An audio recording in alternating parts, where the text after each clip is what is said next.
Hey folks, welcome to Phantoms and Monsters Radio. Now, tonight we head into Ohio, a state with a long and deeply unsettling history of unexplained encounters. Rivers, rail yards, forests, farm roads, and suburban neighborhoods all become part of the same pattern. A pattern filled with humanoids, upright canines, winged entities, strange intruders, and creatures that witnesses still struggle to describe years later. Now, some of these reports are frightening because of what was seen.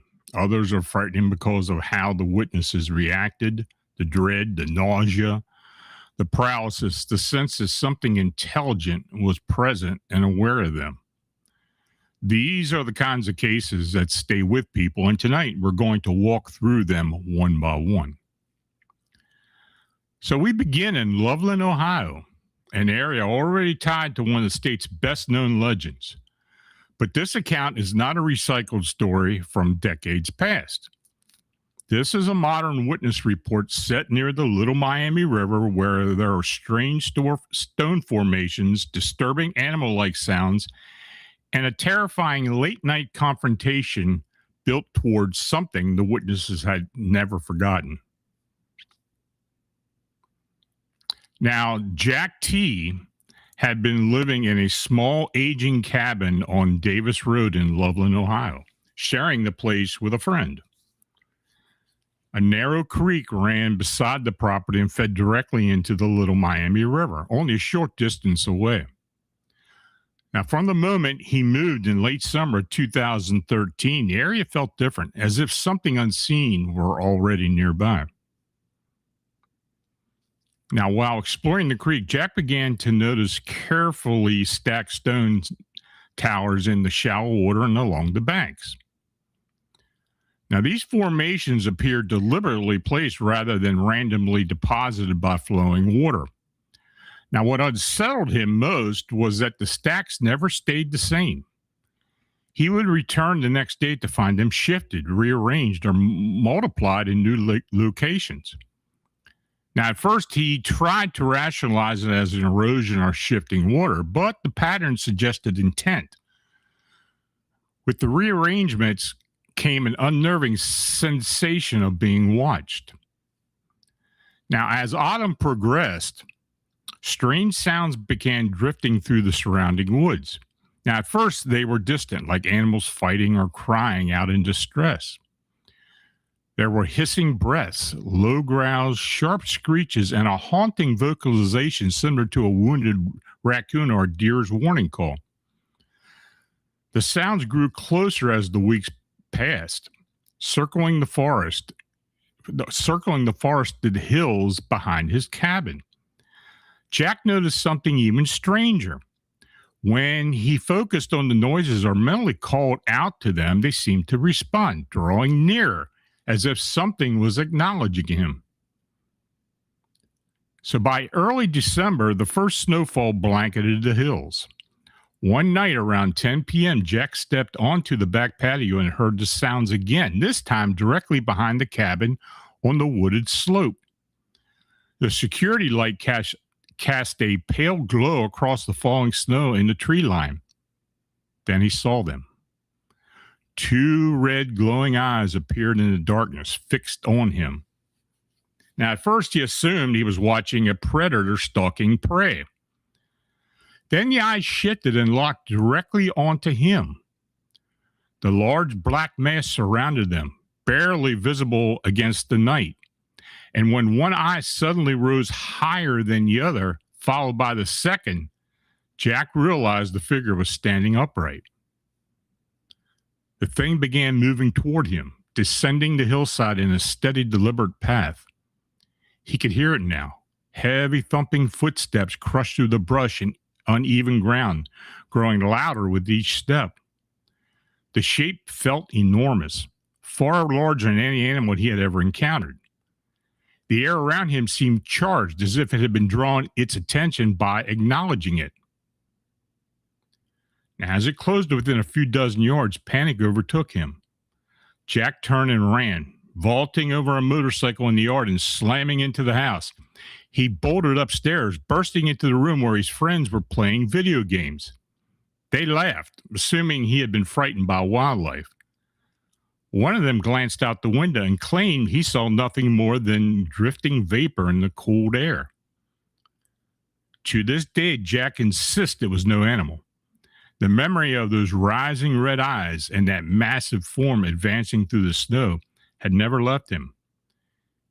He has never tried to call whatever it was back into the open again. So from Loveland, we move northwest to Defiance, where one of Ohio's strangest and most controversial creature cases exploded into public view.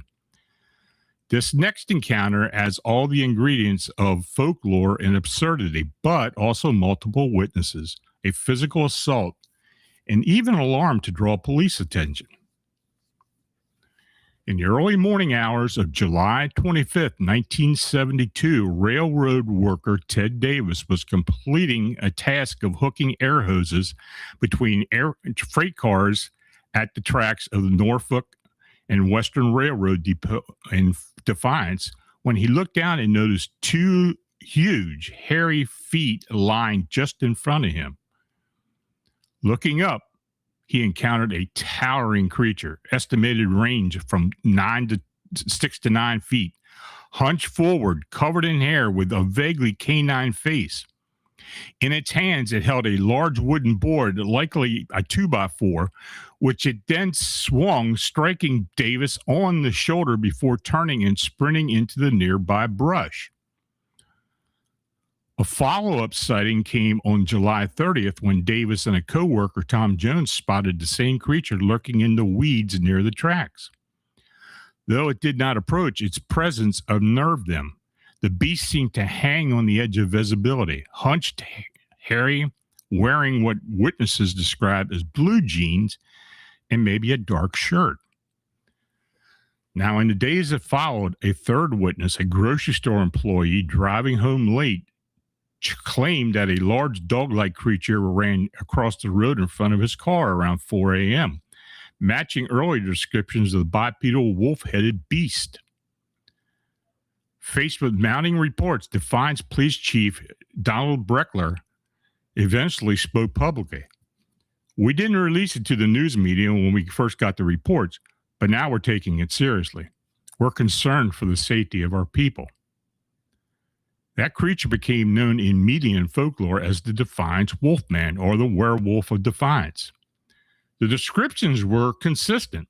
bipedal upright humanoid canine hybrid, 6 to 9 feet tall, covered head to toe in dark fur or hair, large, hairy paws with claws, wearing blue jeans and a dark shirt, carrying a wielding a 2x4 or board.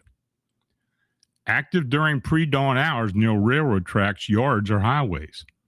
Curiously, none of the incidents occur during a full moon, undermining the classical werewolf tropes. Despite the media attention, no one was ever captured, identified, or harmed beyond the initial strike on Davis. And as quickly as reports began, they tapered off by mid-August 1972, and the creature seemingly vanished. Now, in subsequent years, the legend has persisted in Northwest Ohio, spawning local lore and multiple retrospective articles and podcasts. Some investigators propose the creature may have been part of a broader Dogman phenomena, upright canine humanoid creatures reported in Michigan, Wisconsin, and Ohio. But skeptics argue that the most plausible explanation is a prankster in a costume, noting the location's proximity to the city core, lack of physical evidence, and the oddity of genes in a board rather than a natural weapon. Chief Breckler leaned toward the disguised human. Now, while the mystery remains unsolved, for researchers of anomalous phenomena, the Defiance case stands out because it had multiple credible witnesses with rail workers and a driver. It triggered a police response and local news coverage. It included physical interaction, the board strike, rather than just mere distant sighting. It intertwines classic werewolf imagery with distinctive elements like the jeans, the board, the railroad yard setting. So now we turn to Mount Vernon, where a cluster of bizarre humanoid sightings surfaced within the same general time period. What makes these reports stand out is not just the appearance of the entities, but the consistency of the emotional and physical effects on the witnesses, including fear, sickness, shock, and confusion. So in the summer of 2018, there was a series of 3 unexplained humanoid sightings in Mount Vernon, Ohio area. And to this date, there has been no known explanation.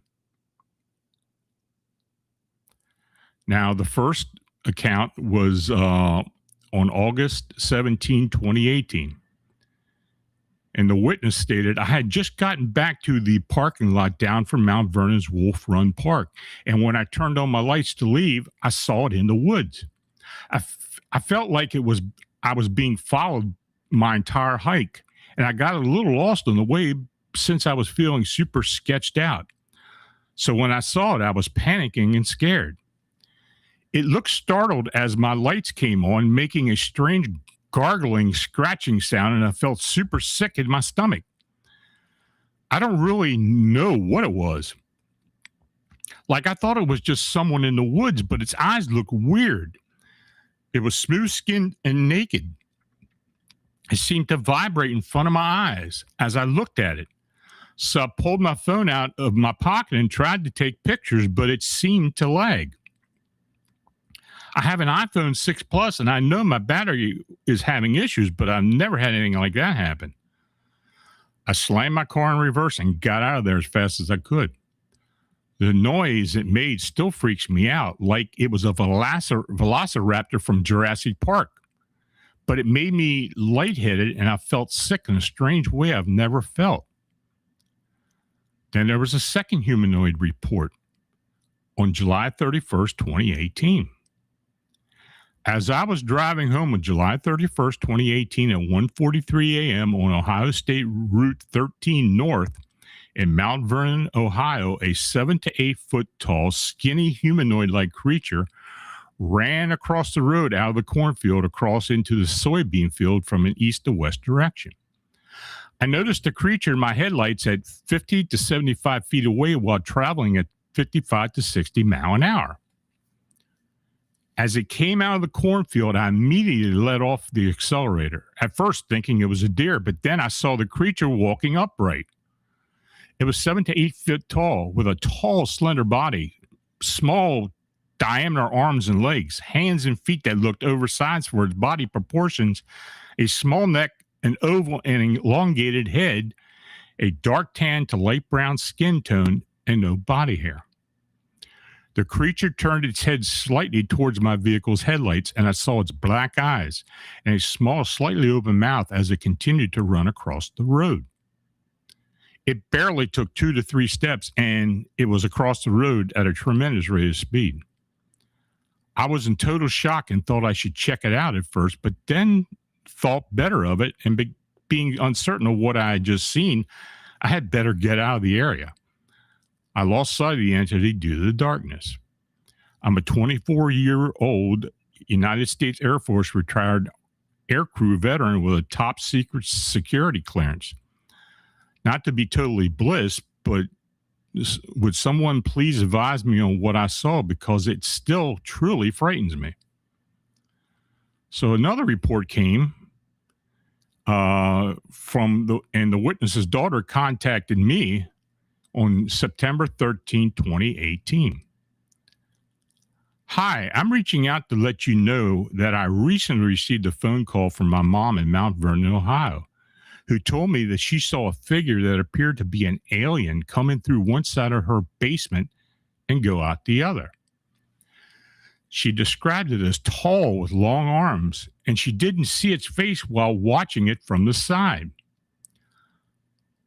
I wish to have her identity anonymous, please, if she is not contacted. I thought you might be interested to know that there have been other sightings in the area. My mom said she wasn't scared, felt no danger from this presence, but it just came and left. Thank you. And that was the last report I saw, and the last report that I had read or heard from anyone. So I don't know if this thing is still there or what's going on, but I haven't heard a thing since then. Next is a report from Hillsboro, and this one is pure nightmare fuel. It's brief, direct, and vivid, and kind of roadside sighting that leaves no time for reflection in the moment and no easy explanation afterward. So the witness tells me, hi, back in 2014, I came across something I had never seen before, and to this day, I still have no idea what it was. I remember that day as if it were yesterday. It was summer, and the evening was hot and sticky. My best friend Kim and I were on our way to Winchester, Ohio. She had been dating a boy, and they broke up a few days earlier. We were going to his house to exchange property, and I was there to make sure everything went smoothly. Now, after we exchanged property, we headed back to my town, Hillsboro. Winchester was about an hour away, so it was getting dark. We were on the back roads listening to music and just jamming out. We were, I am assuming, halfway home when we were coming over a hill. Night had fallen, and on the left side of the car was long grass. It was super long, like taller than me. As we reached the top of the hill, we saw a black figure emerge from the long grass. At first, we thought it was some random animal since we were in the middle of nowhere. But as we got closer, we realized that it wasn't. The figure was on all fours, crawling on its hands and knees. I know that if it had stood up, it would have been at least 6'4", maybe taller. When our headlights hit it, we got a better look, and it turned its head and looked at us. It was completely black and shiny, like it had been dipped in tar. Its eyes were round and milky white, and its mouth was full of sharp teeth. I remember my blood ran cold, and Kim asked me what that was, but I didn't know. She asked me what we should do. I had a strange feeling that if we stopped the car, something bad would happen, so I told her to floor it and not stop.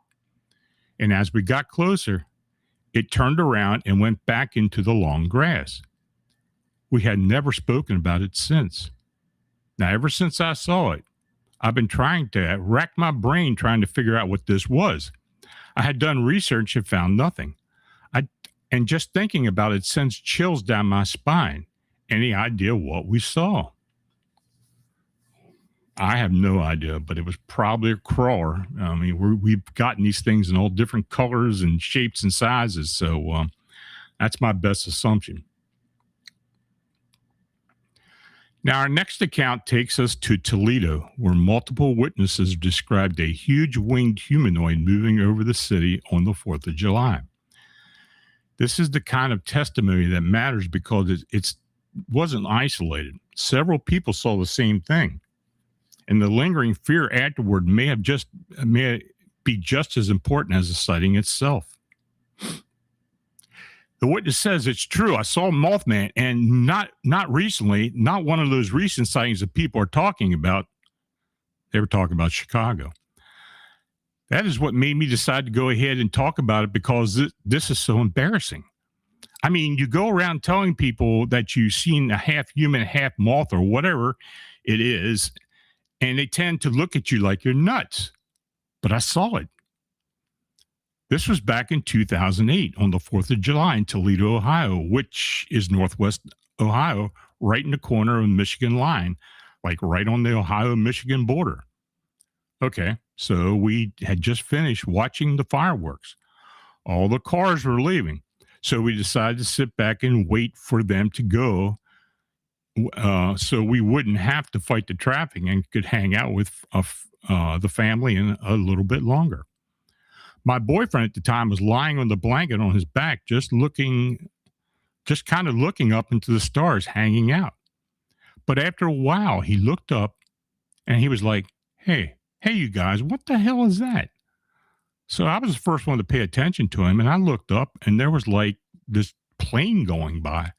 And I'm like, it's a plane. What are you talking about?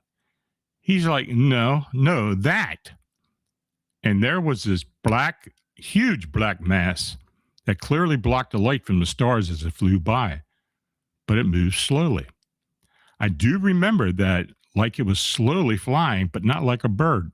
A bird has to fly fast.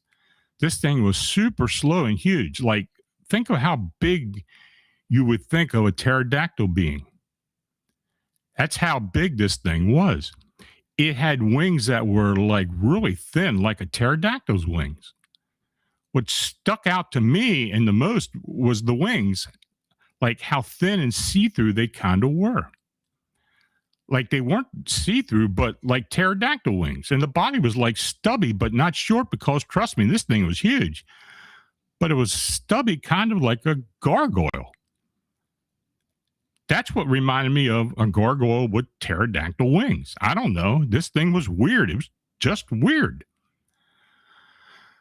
So I brought it up to my mom's attention. My mom saw it. My brother saw it. It was funny because we all did the same exact thing, like, it's a plane. What are you guys talking about? I looked at my mom over, and she said, it's a plane. I said, no, Mom. So, yeah, I don't know. I don't know what this was, but for some reason, seeing it made me feel terrified, and it stuck with me. That fear struck me. And if you think about it, it's kind of irrational because there's no real reason to fear it. It was not coming towards us. It was just flying. It could have been something else, but I know it wasn't, because I saw with my own eyes, but everyone tried telling me that it was. Like, oh no, it could have been Mothman.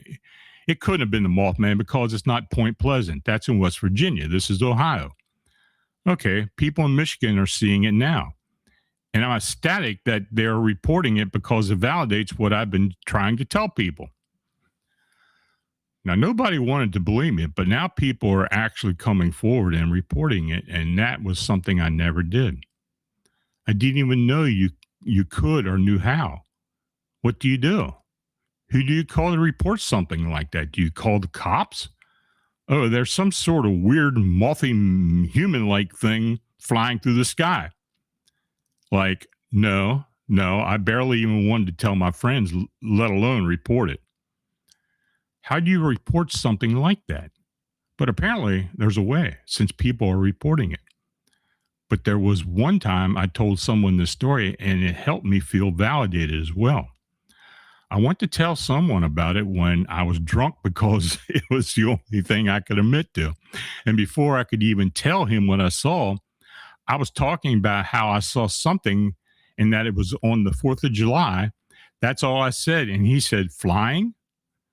And I was like, yeah, He's like, in the sky, like a human flying thing? I'm like, yeah. He's like, I saw it. I was there. He said he was at his friend's house, and when I saw it, I was just flying towards the woods where it was just flying toward the woods where he was. He was in the woods. He said once it got to the tree line, which would have been out of my sight, that it kind of turned and like swooped down and flew within 20 foot of them. They were sitting across a bonfire, and this thing just flew right past them, and they didn't get a real good look, but they did get a good enough look to see that it was human looking and it had wings. And when they were trying to explain it to the other people that were at the fire, they didn't get a chance to see it. They all thought that they were just drunk and crazy and didn't believe them either. So that's my story. I say Mothman. It was actually a mass sighting. A lot of people, including everyone I was with, saw it. The people at the bonfire saw it. There are probably other people there at the fireworks that night who saw it. And to my knowledge, none of us reported it. It was not even reported. If it had been reported, it wouldn't have been like in the reports with all these other people, but apparently it wasn't. I mean, it's not like an awesome, scary story. I didn't see it up close. It didn't swoop down and fly away right in front of me. But I was close enough to know that it was not natural. It was not normal. It was not something that I've ever seen before in my life, or I'm pretty sure most other people have ever seen before in their lives. There are things out there that we just don't understand, and that's truth. I know what I saw. I'm putting it out there. This is me reporting it. This is my report. I saw Mothman, and I'm glad to get it off my chest. Now, something I forgot to mention. For some reason, this left me with a fear that wouldn't go away for weeks. I couldn't sleep because every time I closed my eyes, I would see this thing. I had nightmares of it landing on my roof or looking in my windows. And even though I knew this fear was irrational, it wouldn't leave. It was strange that just seeing it would leave me so terrified for no reason. Now, I have to tell you, now this was 2008, and there have, as you know, when we started looking into this phenomenon in Chicago or in the Chicagoland area, we were getting other reports of sightings in Michigan, Ohio, and other parts of Indiana. These winged humanoids and pterodactyl-like beings have been reported in the upper Midwest and in the Rust Belt areas for decades. It just so happens that when, all these sightings started within 250 miles of Chicago, then, everybody was interested in it. Then these other reports came out, and that's what happened here. Now, after that, we shift from creature encounters to something that may be just as disturbing. A quiet suburban home in Medina County becomes the setting for a bizarre episode involving strange radio interference, an unexplained black van, and a pale, silent intruder in the backyard. Hello, sir. I found your name while searching Google. Something happened to me that I just can't explain, and I'll admit I'm scared. My wife and I live in Medina County, Ohio, in the greater Cleveland metro area. We lived there for about 5 years in a 2-story house in a residential division. Last Thursday evening, I was working at my desk when I heard strange gibberish coming from the local FM radio channel. I initially thought it was interference, but then it started to sound like a conversation. The language was not recognizable, and there was an odd humming sound in the background. And this continued for about 10 minutes, but then stopped. Later that night, while I was in the living room, the gibberish started again.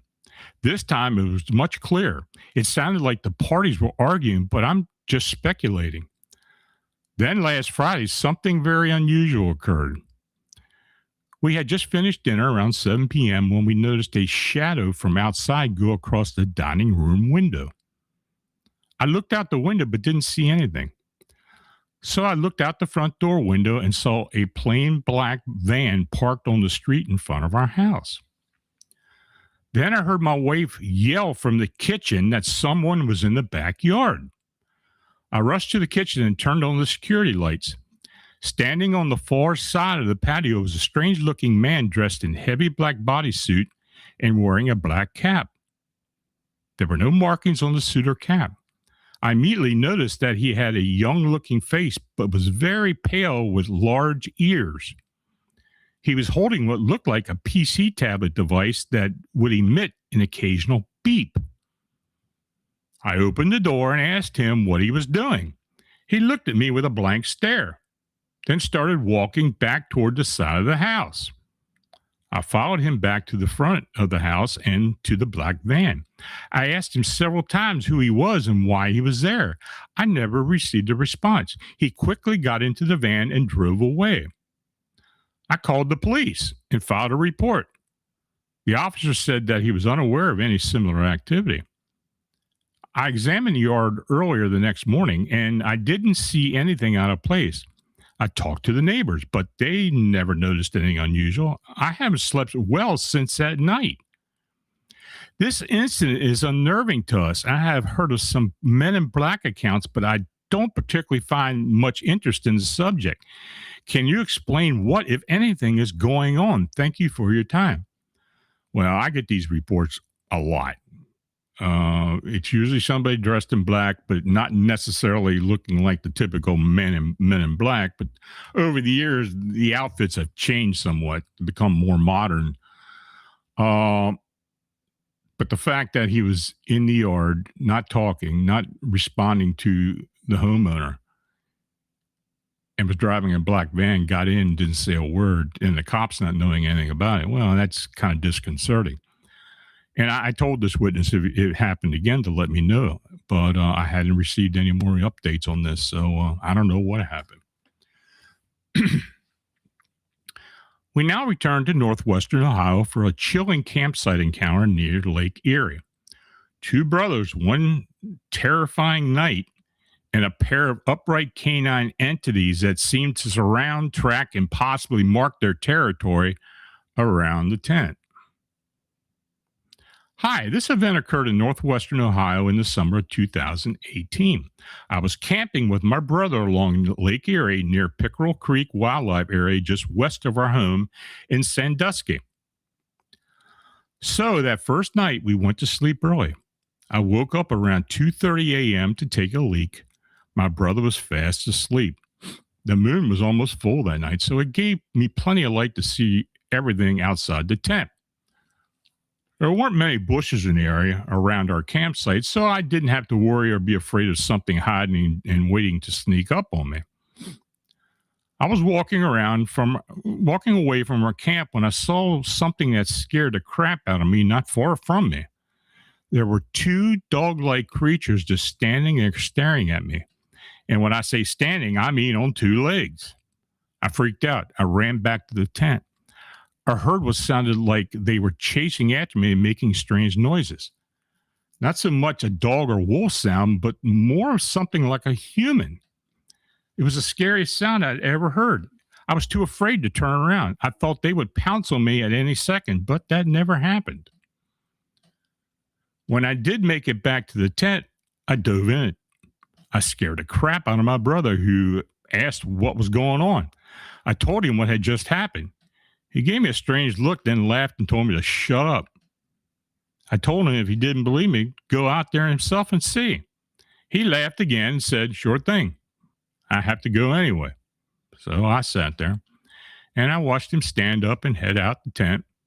I knew that this was serious, and I couldn't let him go out there by himself, so I followed him out of the tent and into the darkness. Now, my eyes took a few seconds to adjust, but I could see him standing about 20 yards away, staring off at trees. I walked over to him and looked in that direction, too. We were staring into the pitch black woods, but then, as my eyes adjusted, I could see something in the shadows. It was part dog, part man creature. It didn't move or growl. It just stood there upright looking at us. The dog part, the upper half, looked like a German shepherd, but with yellow eyes and a dog-like head. The human part started about mid-torso downward. It was standing there on two legs like a man. The upper part was hairy like a dog, but the bottom half was hairless like a human. I whispered to my brother and asked what he thought it was. He said nothing. He was literally paralyzed with fear and shock. I grabbed him and pulled him back to the tent. And as we ran back, the creature let out a horrific howl. The sound of that thing echoed through the trees. It was like nothing I'd ever heard before. We dove into the tent and piled our backpacks and gear in front of the entrance as if we were offering ourselves protection. We were both absolutely terrified. He was shaking, and I felt like I had to throw up. I asked him what we should do now, and he said that he didn't know, but if this thing got into our tent, it would kill us for sure. Then we heard a dog howl in the distance, and we felt relieved, even though I knew it might have been a second creature I had encountered earlier. Then another howl answered closer to us, like right outside the tent. It had followed us. We then heard scratching and digging sounds. We were both screaming hysterically at that point. Then it stopped, and there was nothing but silence. We waited inside the tent for at least 15 minutes, hoping that it had left. We decided to take the risk and peek out the tent. I grabbed the flashlight and peeked through the flap. I saw nothing. I waited a bit longer, then looked out at the campsite. There was nothing there. We decided to stay put in the tent until daylight. There was no way we were going to walk through the dark woods towards my car in an attempt to escape these creatures. After what seemed like forever, the morning light started creeping through the forest canopy. We both slowly exited the tent and looked around us. There were large canine and human-like prints all around the campsite, especially in a circle around the tent. We quickly gathered our gear and started hiking toward my car, which was parked in a lot about a half mile away. And when we reached the car, the first thing I noticed was a terrible stench. I didn't know what it was, but the odor was very strong. It was so strong that we could smell it even after we got in and drove off. My brother believes that the creatures may have found the car and marked it as theirs. I wasn't sure if that was true, but the stench lingered in the car for days. Now, when I got home after dropping my brother off at his apartment, I started looking online for answers. I read several accounts about Dogman sightings throughout Ohio, but none were from the area where we had been. Now, this was 5 years ago. My brother and I still enjoy the outdoors, but we have not returned to that area again, and we both are more aware of our surroundings when hiking and camping. But we just don't talk about the encounter with each other anymore. Now, the next report blends the Bigfoot mystery with something even stranger. Deep in the woods of southeast Ohio, a hunter hears heavy footsteps approaching him and sees leaves moving, but sees no visible source. It's a case that pushes the question beyond flesh and blood into something much more harder to define. The witness says, I live in southeast Michigan and in northern Macomb County, but used to hunt in Tar Hollow State Forest in southeast Ohio from 2000 to 2008. On the last hunt of one of our trips, I decided to go all the way down to the bottom of the hollow and check it out. I was told the wind swirls in the bottoms and it's better to stay out of them. There were so many big buck signs down there that I couldn't help myself. I didn't have a tree to set up for my saddle, so I had my climber on my back. I set it up, climbed up 16 to 20 foot or so, pulled my bow up, and started my last hunt of the 10-day trip. Now, as the evening set in, the wind settled down to almost nothing. I heard what I thought was a deer coming toward me. Mind you, it was wide open hardlands, and I could see at least 100 yards in every direction. There was a very thick bed of dead leaves on the forest floor. They were very loud to walk through, even for a deer. And as the deer approached, I heard very loud footsteps getting closer. It sounded like a person walking through the leaves, not a four-legged deer. The thought of Sasquatch was not on my radar at the time, and I was a mile and a half from any road. So the chances of being a person were slim. I thought for sure a deer would come into view at any second. The sound was now right next to my tree. Well, it didn't show itself. I was straining to see whatever was making the noise without moving so much as to not get busted if it was a big buck. I could see the leaves moving as whatever this was walking. Now, how insane is that? I could see the leaves moving where this had been walking, but there was nothing to see, just crunch, crunch, crunch. I didn't know what to do. I was kind of freaking out. Whatever it was kept on going, and the sound of crunching leaves got quieter and quieter until it was obviously far enough away that I couldn't hear it anymore. I went in the same direction that I had taken to get there. I stayed in my stand for another half hour and finally managed to muster up the courage to get down and get out of there before it was pitch black out. The entire walkout was the most terrifying moment of my life. I told my dad and my buddy Candy what happened, and they later just blew it off. I can't blame them, as they didn't experience it. I had one strange thing happen previous to that incident. I was around 9 years old. My Uncle Kelly and I were walking up to the gas station at the corner of Baker Road and 23 Mile Road in New Baltimore, Michigan. This is back when Baker Road was all dirt. It's now a subdivision. Anyhow, there is an S-curve in the road because the Salt River runs next to the road. As we round to the last part of the S-curve, we're now in the half-mile-long straightaway that would take us to the trail that cuts through the fields to get to the gas station. I looked up and crossed the road right above where the trail to the store was. I saw two upright, all-black people. I would say walking left to right across the big road. One was tall, one was short.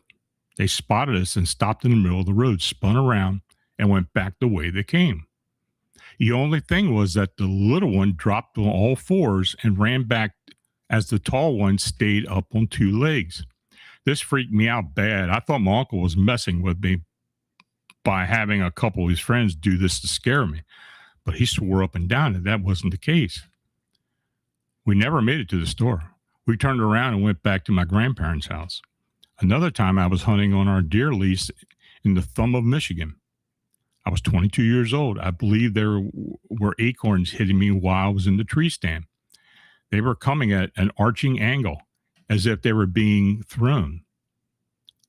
I didn't think much of it until I heard everyone else's story. I still hunt to this day, although I may wait until I get a little before setting. I can see a little before setting out. Going out early and sitting an hour in the dark isn't an option for me anymore. Now, as we close the report sequence with another winged humanoid account, this time from a truck driver on a dark Ohio roadway. What begins as a near collision turns into a face-to-face encounter with a bat-winged being that reportedly rose from the road and flew away. So the witness says, I had an encounter with a winged creature myself and even posted the story of what happened to a group on Facebook that talked about things. I'm 32 years old and I had never seen a supernatural alien until last summer. I've always been and still am a skeptic, and to this day I try to convince myself that what I saw was actually a really big hawk or something, but I know I'm lying to myself. It was around 3:45 a.m. and I was driving west on 322 towards Chesterland, Ohio. I'm driving a Freightliner box truck with a load of newspapers. In the summertime of 2016 at night, there's always a layer of fog hanging down around the ground, and the moon was bright and the stars were out. Now, going around 50 miles an hour through the hills, I see the dark figure in the moonlight that was coming right at me. It looked huge, so I slammed the brakes and actually ducked down instinctively because I was driving right toward it at windshield level. I heard a big thud as the figure went over the cab and smacked into the flat aluminum box behind the cab at about 40 miles an hour. I kept my foot on the brake and came to a stop on the side of the road, probably about 75 yards from where the impact happened. Wondering if it had smashed into the top of the box, I got out and looked around. Now, the box wasn't smashed in, so I walked around to the back of the truck, and that's when I saw it in the moonlight, almost as clear as day. This thing was huge. I thought for sure it was dead, but all of a sudden it rolled over, and that's when I saw its bat-like wings, not bird-shaped. It rolled over, stood on two legs, and was at least 6 foot tall. The thing looked right at me in its red-orange eyes, and I was literally frozen in fear. I couldn't move at all. Then it spread its huge wings, jumped up, and flew off. I ran back to the truck and took off towards Chesterland as fast as I could and spent the rest of the night on edge and trying to rationalize what I had just seen. Now, the closest thing I can describe it to is the Jeepers Creepers monster, but I wasn't that close to see its facial features in much detail. Just a 6 foot tall bat-winged man with orange-red eyes. Now, I do that route from work every week, and every time I go through that stretch of 322, I get uneasy. It freaks me out to this day. Now, Ohio has always been a fertile ground for Fortean mystery. But when you put these encounters together, a large pattern begins to emerge.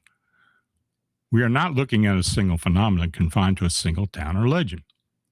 We are looking at a wide spectrum of anomalies: upright canines, winged humanoids, pale humanoid intruders, cloaked or invisible entities, and other forms that seem to appear briefly, terrify witnesses, and then vanish. Now, what stands out most is the human response. Again and again, witnesses describe overwhelming dread, physical sickness, shock, sleeplessness, and the feeling that they've encountered, that what they encountered was not simply an unknown animal. Whether these cases represent cryptids, ultra-terrestrials, interdimensional manifestations, unidentified beings, or something else entirely, they continue to leave a very real mark on the people who experience them. Ohio remains one of the most active and fascinating regions for these reports, and I have little doubt that more witnesses are still out there. Now, if you've experienced anything like this and had an encounter, an unexplained encounter with anything or a sighting, you can mail it or contact me at Phantoms and Monsters. And as always, thank you for listening. So let's start the questions and answers. All caps, please.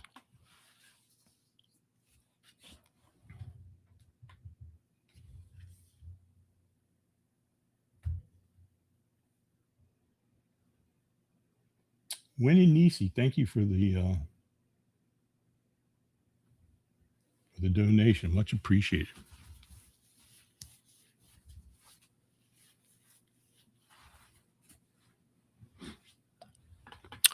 Sir Wolf, hi Lon. What's your best guess as to what these crawlers are? Part human, maybe. I don't know what they are. Honestly, I wrote a book and I have no idea. I still have no idea what it is. I hear all types of iterations of what these descriptions of these things.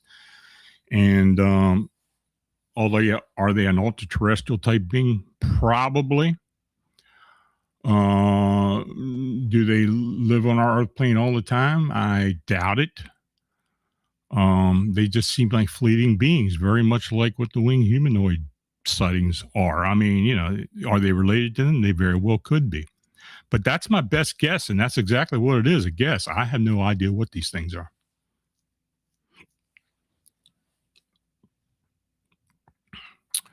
Dagnabbit, what part of Ohio has melon heads?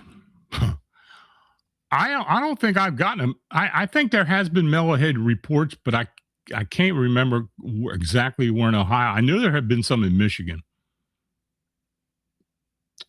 Now, is that related to anything we talked about? I don't know. I don't know if it is or not. I mean, the whole melonhead thing, it kind of reminds me of the movie itself. And, is that really something that happened? But I don't know. I don't know what it is, to be honest with you.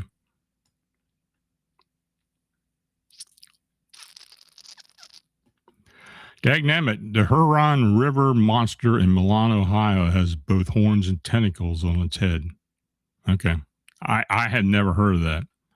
So if you have anything you want to share, please send it to me. I'll look it up and dig up as much as I can. But it's never been reported to me. Howie Staring, Alon, do you have any deer man reports lately? Not really deer man. I've had a few. I had one that was probably a not deer, but it looked more human than what a not deer would look like. It actually had a human face to it. I forget where that was exactly, but it was a report that I had received, and I do occasionally get something like that, but it's usually what people consider a not deer. It wasn't standing on two legs. It was quadrupedal.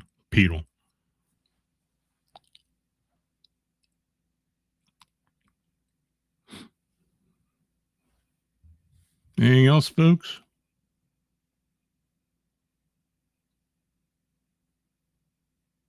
Again, if you have any reports that you want to offer to me, feel free to contact me, and I'll go from there. Just let me know as much you know, and I'll start digging.